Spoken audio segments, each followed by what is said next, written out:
O que acontece? A gente trabalha em análises clínicas há mais ou menos uns 40 e poucos anos. Mas efetivamente com a parte de ortomolecular, a gente começou a viver isso ainda na época do Dr. Hélio Pova, lá no Rio de Janeiro. A gente começou a entender a necessidade de se trazer exames diferenciados para que pudesse ter um mecanismo, né, de diagnóstico que fugisse um pouco do que se tinha, que eram exames clássicos. A gente tem que entender que os exames clássicos eles foram feitos para detectar uma doença instalada. E na ortomolecular a gente pensa em evitar que o indivíduo adoeça. Então, às vezes, alguns marcadores são precoces. Isso não acontece no laboratório clássico. E quando a gente percebeu isso, a gente começou a acompanhar, porque não tem congresso para isso, para análises clínicas. Para análises clínicas você vai aprender a detectar uma doença. Ponto. E aí fomos convivendo com o povo do Hélio Pova e depois a gente, em Juiz de Fora, em mais ou menos 94, a gente organizou o primeiro congresso da Zona da Mata de ortomolecular, onde a gente convidou o Dr. Efraim, né, o senhor, o Arthur Lemos, né, e outros profissionais, inclusive um profissional que tinha um laboratório aqui em São Paulo, que eu me lembro que se chamava Oxlab na época, de São Paulo, que não existe mais, que tinham esses exames também. Então a gente foi se aproximando e trazendo esses exames para Juiz de Fora. Então em Juiz de Fora a gente começou a dosar o MDA, malão de aldeído, exames diferenciados. Então essa jornada de ortomolecular a gente sempre teve, né? A gente tem dentro do laboratório setores separados. Os setores para exames clássicos e os setores para exames de ortomolecular, da medicina integrativa, enfim, né? Então, com isso, a gente começou a trazer de fora kits que normalmente não tem aqui no Brasil. Não é porque o outro laboratório não sabe fazer, é porque não é o foco dele, né? É muito restrito o número de médicos que pedem determinados exames, e se todos os laboratórios do Brasil resolverem fazer os exames integrativos, vai pulverizar demais e não vai valer a pena o investimento para quase ninguém. Então é onde é o primeiro problema. O segundo problema é você conseguir registrar kits no Brasil. Os kits, quando vêm para o Brasil, você tem que, para usar comercialmente, apresentar ao público, eles têm que ter kits com registro na Anvisa. E a Anvisa brasileira é uma das Anvisas mais exigentes do mundo. Ela é mais exigente ainda que o FDA. Então, não é fácil chegar alguma coisa aqui se não tiver uma documentação robusta, científica, né? Muitas vezes me perguntam, traz o exame tal. Aí eu vou pedir a documentação para apresentar para a Anvisa, o cara manda uma folha de papel, aquilo não vai passar. Né? Não é que seja difícil demais, é porque tem critérios a serem seguidos que em alguns outros países não precisam. Né? Então, com isso a gente levou anos, mas conseguiu criar um menu de exames que poucos laboratórios têm por causa dessas dificuldades. Né? São dificuldades não técnicas especificamente, mas são dificuldades operacionais para trazer para cá, é tudo em dólar, quando não é em euro, e hoje a gente sabe que para importar alguma coisa, muitas vezes sai mais caro o frete daquilo do que o próprio produto. Né? Isso tem que comprar em quantidade, tudo isso torna inviável para alguns. Hoje não é atrativo para ser feito. Né? Então, é por isso que a gente tem essa demanda hoje, foi criada no início. A gente falava assim, ó, eu vou soltar o exame hormonal salivar em uma semana, como a gente solta até hoje. Mas às vezes chegava 1, 2 pacientes no início. E mesmo assim a gente soltava, e com prejuízo. Porque quando você abre um kit, você tem que fazer um mínimo de testes. Mas a gente mantinha isso, até que hoje a gente consegue fazer sem problema, porque o número cresceu. É aquela história, você tem que criar um meio ambiente. E esse investimento, para muitos, é muito arriscado. A gente resolveu apostar. Então, o IgG alimentar, a genética, tudo a gente consegue entregar rapidamente, porque é feito realmente no Brasil. Entendeu? Uma diferença é que quando o profissional solicitante precisa de consultoria, vai falar com a gente, porque é a gente que faz o exame. Então, é genética, é com a Isabela, é coprológico, é com o Juarez, com a Eliane, é hormônio, é IgG, é com o Lúcio. Tem uma pessoa para conversar. Quando você manda um exame para fora, muitas vezes você não tem com quem conversar. Não tem com quem viu fazer. Entende? E isso é uma dificuldade. E outra dificuldade, nem tudo que você faz lá fora teria registro no Brasil.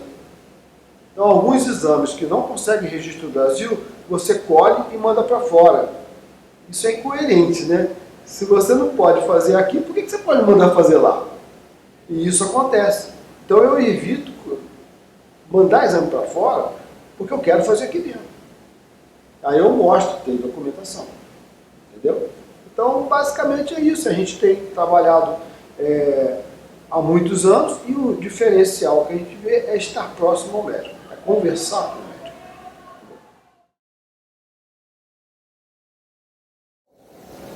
A gente pensa muito em diagnóstico. Então, quando a gente pensa em diagnóstico, a gente vai pensar em exames que vão detectar uma alteração metabólica, genética, né, de um paciente. Então, para isso, você pode utilizar os exames clássicos. Então, vamos lá, você quer pesquisar uma Addison, é onde o paciente não tem produção de cortisol suficiente, e aí você vai dosar um exame no sangue, o cortisol entre 8 e 9 da manhã, mais o ACTH, mais a aldosterona, e aí você vai ter uma primeira visualização e depois você vai fazer mais alguns testes e vai detectar que o paciente tem Addison. Ponto. Então você está procurando uma doença que já estava lá, mas você pode ter uma síndrome, que é a síndrome da fadiga crônica, aonde o cortisol, mesmo estando em níveis normais no sangue, ele não se libera e vai agir nas células. Então, quando isso acontece, não são exames comuns como um exame de sangue de cortisol que vai te dizer, porque apenas de 2 a 8% do teu cortisol livre é que está agindo. E o exame de sangue não consegue achar essa quantidade tão pequena. Daí que a gente faz ou na saliva ou na urina. O problema da urina é que ele te fala assim, quanto que eu liberei em 24 horas? E às vezes dá normal. E o sujeito está com sintoma de cansaço. Quando você faz na saliva, você colhe pontos diferentes do dia e faz uma curva.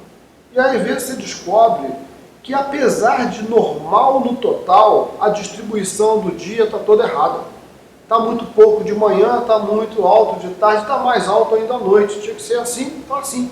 Então, o sujeito tem quantidade normal, com a distribuição errada, não dorme direito, acorda cansado e parece que não tem nada de cortisol.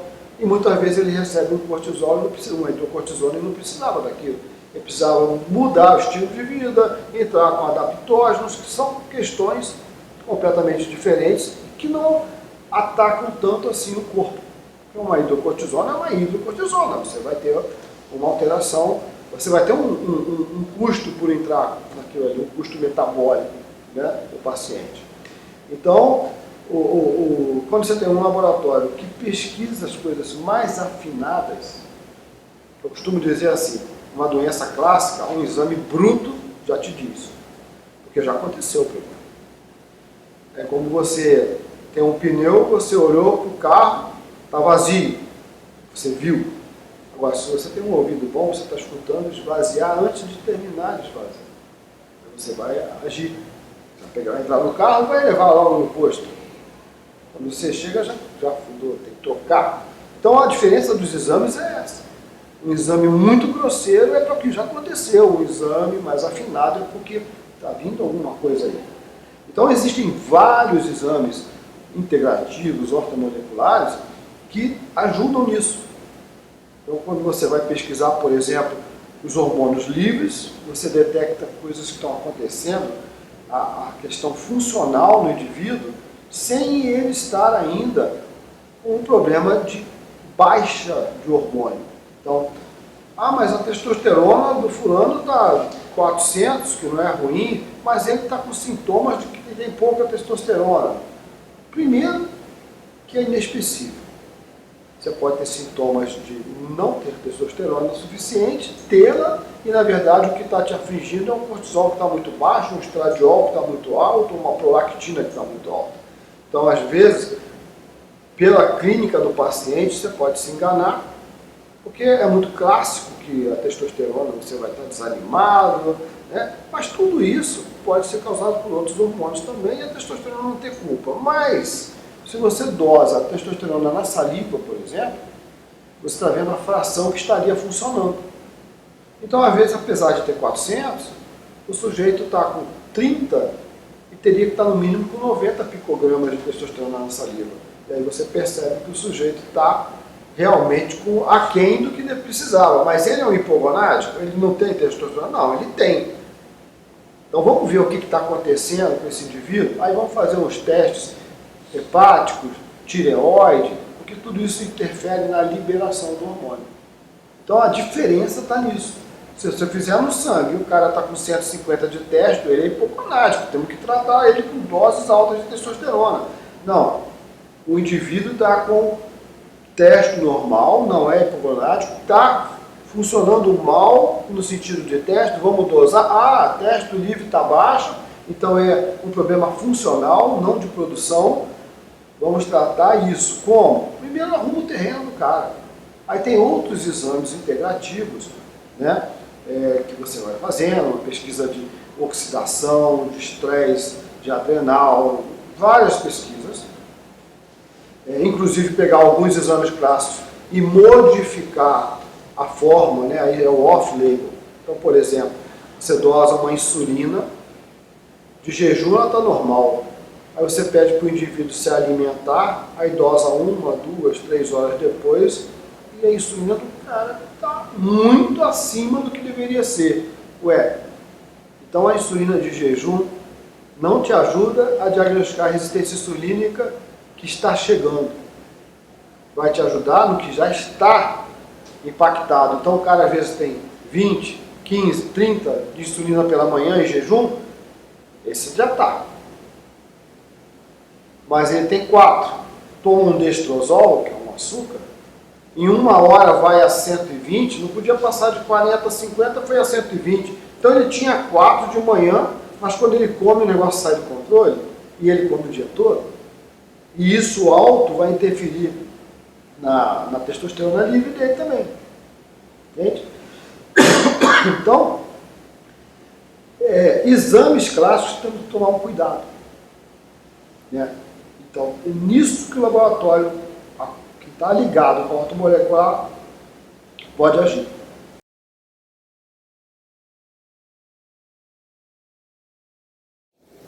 Bom, existe uma questão que tem que ser bem clara, é que nem sempre que você está apresentando um sintoma de determinada, que está ligado a determinada falta de algum hormônio, na verdade você está sem aquele hormônio.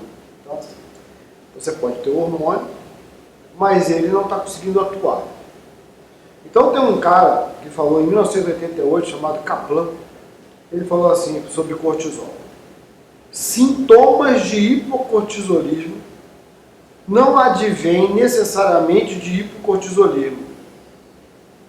Você pode estar produzindo hormônio naturalmente, a sua adrenal está boa, produziu cortisol, mas esse cortisol não consegue se liberar do sangue e agir nas células. Então você tem o cortisol, como ele não consegue se liberar, ele não age, você tem sintomas, cansaço, problemas cognitivos, porque não está havendo essa conexão com as células. Mas você pode ter a produção, a liberação e o hormônio livre não conseguir chegar na célula e sensibilizar. Às vezes, você tem falta de um outro hormônio chamado aldosterona, que na falta dele, o cortisol desvia o caminho. Ele, ao invés de fazer o que tem que fazer, procurar as células, os receptores dele e de outros hormônios, ele vai para o receptor da aldosterona. Chegando lá, ele é convertido em outro hormônio chamado cortisona. que não funciona como cortisol, funciona como aldosterona que está faltando. Então o corpo tem um mecanismo para isso. E esse mecanismo, através de uma enzima 11 beta-dismutase, esse mecanismo também serve para proteger a gente. Vamos dizer que você sofre um estresse, aumenta a sua quantidade de cortisol produzido, esse cortisol começa a ficar livre, porque está em excesso, a enzima vai lá e transforma em cortisona para neutralizar a ação. Então aquilo ali vai equilibrando o teu corpo. Ou seja, você pode produzir, liberar e ele se desnaturar e não agir. E tem uma outra coisa que não foi ele que falou, sou eu que estou falando, que é, você pode produzir, liberar, ele vai agir sim, mas ele está sendo produzido em horários errados, no horário de ritmo. Se o cortisol tem que ser alto de manhã e vai descendo, qualquer coisa diferente que ocorrer com isso, vai alterar seu mecanismo, seu destino de vida, tudo vai mudar. Imagina se você, na hora que vai dormir, teu cortisol está altíssimo. Você não vai ter um sono reparador. Aí você acorda de manhã com o cortisol baixo e cansado porque não dormiu. Aí você vai chegar no médico e vai falar assim, olha, eu não aguento fazer nada durante o dia, vai chegando no final do dia, eu estou melhor, eu desperto e não consigo dormir. Ah, você está sem cortisol, aí vai tomar cortisol, mas ele tem cortisol, só que está na hora errada. Então você tem que trabalhar isso aí. E isso acontece com todos os outros hormônios. Quando você dosa na saliva, você está procurando esse hormônio livre se ele está sendo liberado. Então, se ele não está sendo liberado, não adianta tê-lo no sangue, porque no sangue ele está numa forma que a gente chama forma conjugada. É assim, o teu corpo, a tua glândula produz o hormônio cai no sangue e ele se prende a proteínas, que pode ser o SHBG, CBG, TBG, são proteínas carreadoras, e também as albuminas. E ali fica circulando e liberando pequenas quantidades de 2%, 3% para agir. Se aquilo tudo que foi produzido agisse, a gente adoeceria. Então o carreador SHBG, que muitos falam que é mal, não, ele está ali para te proteger. Ele vai ficar mal se teu corpo tiver alguma alteração metabólica e produzir um SHBG doente, que vai segurar demais. Se, por exemplo, você tiver um problema de hipotireoidismo, teu SHBG fica muito ávido e segura todos os hormônios. E aí você tem sintoma de falta de cortisol, por exemplo, mas é porque ele está preso por causa do hipotireoidismo. E o pior de tudo é que o cortisol livre vai na sua tireoide para fazer com que ela funcione melhor. Se não chega lá, ela não funciona. Se ela não funciona, não libera cortisol e vira aquele ciclo de cortisol baixo e tireoide que não funciona. Aí o cara fica com hipotireoidismo, com sintomas de depressão, o metabolismo não funciona, está tudo ligado um no outro. Por isso que os mestres falam, para tratar, você tem que tratar tireoide e adrenal ao mesmo tempo. Não é necessariamente a adrenal, é o hormônio da adrenal. Que a adrenal produziu, ela fez o serviço dela, mas ele chegou lá no sangue e ficou preso. Então, a sigla fadiga adrenal é um erro. Porque não é fadiga da adrenal, é alterações metabólicas sofridas pelos hormônios que a adrenal produziu. Ela está normal, o cara não é Addison, não. Então, quando você faz o exame, você descobre, olha, os hormônios estão vivos, eles existem. A adrenal não tem culpa, não, eles estão ali. O problema é que uma diabetes, uma insulina alta, interfere no hepatócito que produz os carreadores. Se produzir menos, porque a insulina inflama ali, produziu menos, os hormônios ficam todos livres. Aí uma pessoa com testo baixo no sangue, normal no sangue, DHT normal no sangue, cabelo caindo, espinha, como se tivesse DHT alto. Ela tem DHT alto livre, no tecido, não no sangue. Porque o carreador foi destruído pela insulina. Então, se você não tem os dois mecanismos, assim, ó, gente, não tem exame melhor. Saliva não é melhor que sangue, sangue não é melhor que saliva, nem os dois são melhor que urina. Cada um conta uma história. Quando você faz os três e conecta, você vê a história do paciente. Tipo, olha, ele está produzindo, mas não está liberando, e, não, está produzindo, está liberando, mas na urina está mostrando que está virando estrogênio. 16 hidróxido podia ser. Então você tem toda uma história com 3 exames. Um sozinho não diz nada. Minha teste na saliva deu baixo, eu estou hipogonádico. Na saliva nunca vai falar que é hipogonádico. Meu cortisol na saliva deu baixo, eu tenho ar. Não foi feito para isso. Quem foi feito para isso é quem fala quem produziu, é lá no sangue.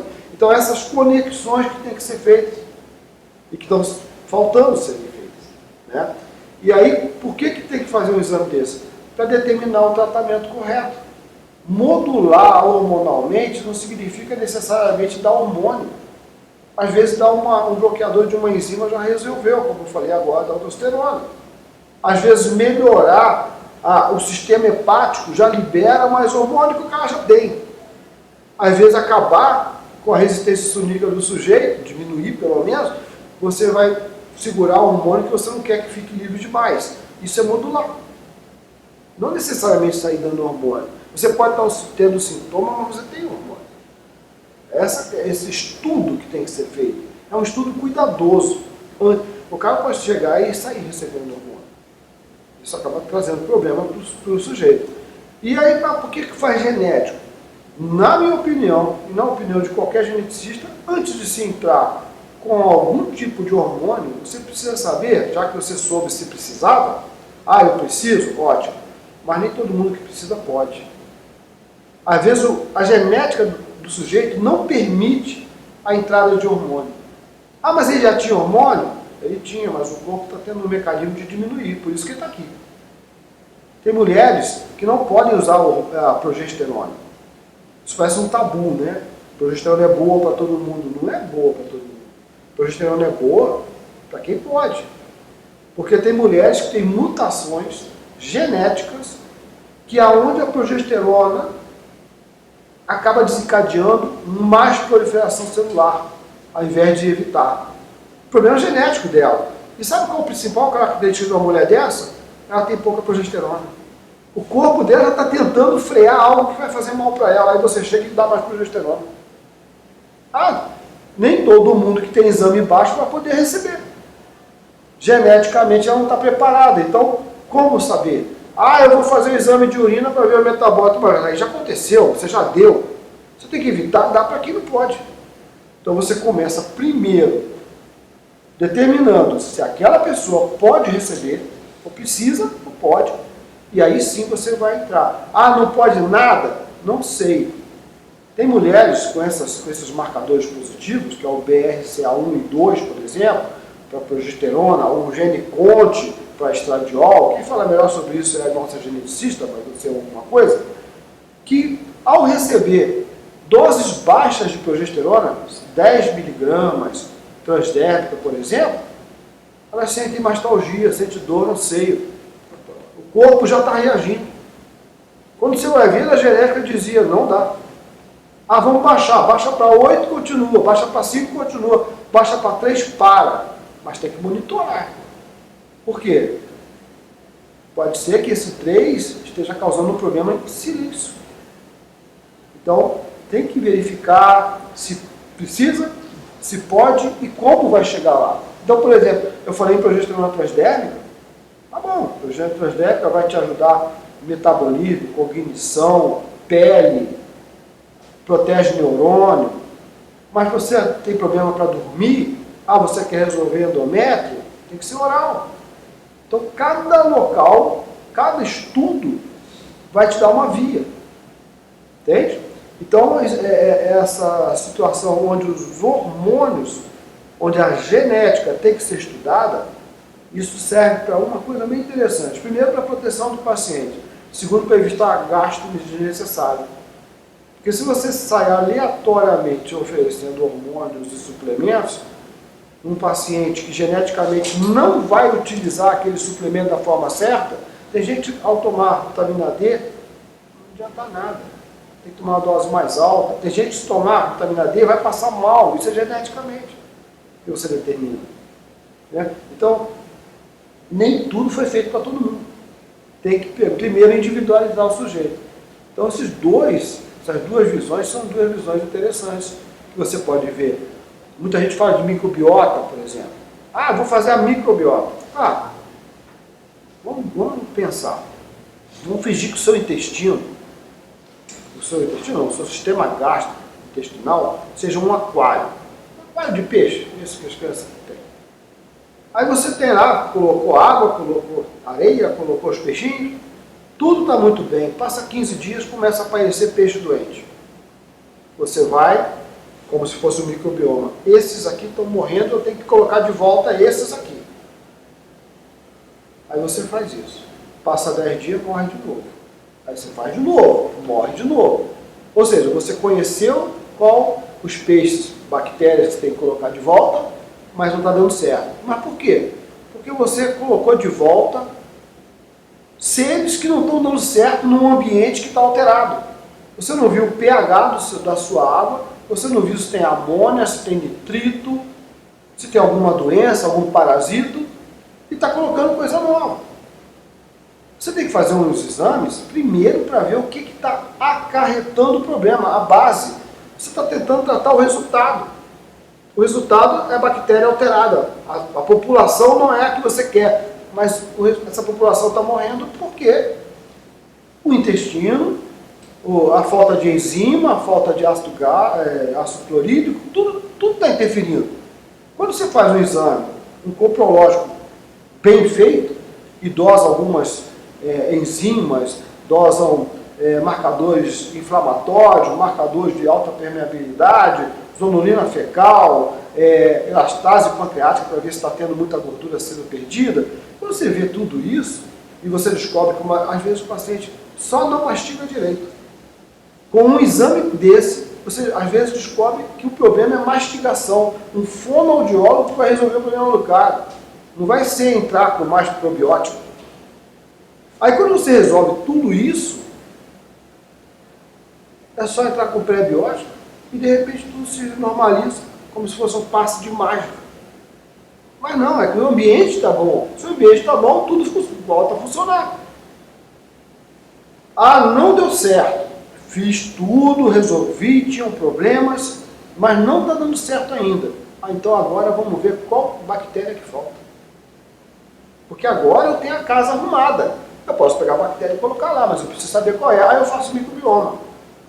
Estou falando para você que de 100 pessoas que fazem um coprológico bem feito e são tratadas para resolver a base, talvez umas 3 pessoas vão fazer microbioma.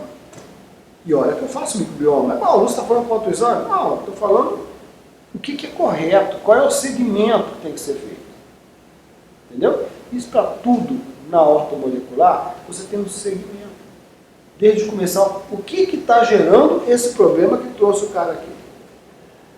Então hoje você tem exames para isso. Então essa conexão médico, farmácia e laboratório, ela tem que existir. Em congressos como esses, que a ortomolecular, que a FAPES organiza, é onde acontece. Só que quando sai daqui, o que eu mais vejo é a conversa médico-farmácia. Mas a médico, o laboratório tem que existir. Se cada laboratório do Brasil souber o que o médico ortomolecular precisa, a conversa fica melhor.